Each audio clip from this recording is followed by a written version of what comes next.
Hello everyone, আসসালামু আলাইকুম। এই যে আমার আতা গাছের আতা ফলগুলো বড় হয়ে গেছে, পাকা শুরু হয়ে গেছে, অলরেডি পাখি খাওয়া শুরু করে দিয়েছে। দেখেন, এই যে দেখা যাচ্ছে কি, দেখেন ওনারা খাওয়া শুরু করে দিয়েছে। এই জন্য আজকে আমি কিছু আতা ফল পারবো আর ওদের জন্য কিছু রেখে যাব।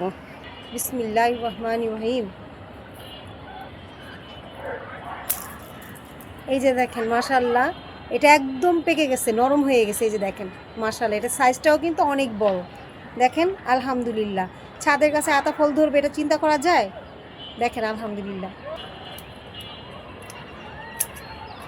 এই যে আলহামদুলিল্লাহ।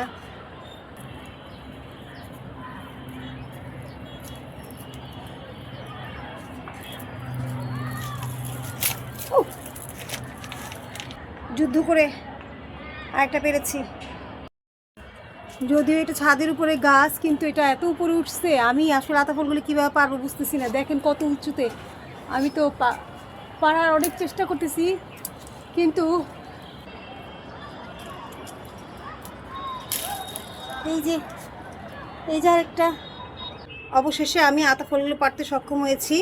আমি এখানে ঝুড়ি নিয়ে আসছিলাম, আমার ঝুড়িটা পুরো ভরে গেছে। আর সাইজ দেখেন, মাশাল্লাহ, দেখেন এটা সবচাইতে বড় হয়েছে, আলহামদুলিল্লাহ।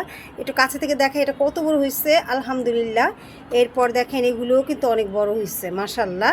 এই যে দেখেন, আলহামদুলিল্লাহ। আমি তো ঝুড়ি নিয়ে আসছিলাম আতা ফল নেওয়ার জন্য, কিন্তু সাথে দেখি টমেটো অনেকগুলো পেকে গেছে। এই যে দেখেন, টমেটো আমি এখানে সাজায় রাখছি, এখন এগুলো আমি কৃষি করে নিব বুঝতেছি না। এই যে দেখেন কত টমেটো হয়েছে যে না এই বছর, মাশাল্লাহ। আমি তো খেয়ে শেষ করতে পারি নাই, আমি আশেপাশে প্রতিবেশীকে দিয়েছি, আবার আমি ডিপ ফ্রিজে কিছু সংরক্ষণ করেছি। দেখেন কত টমেটো।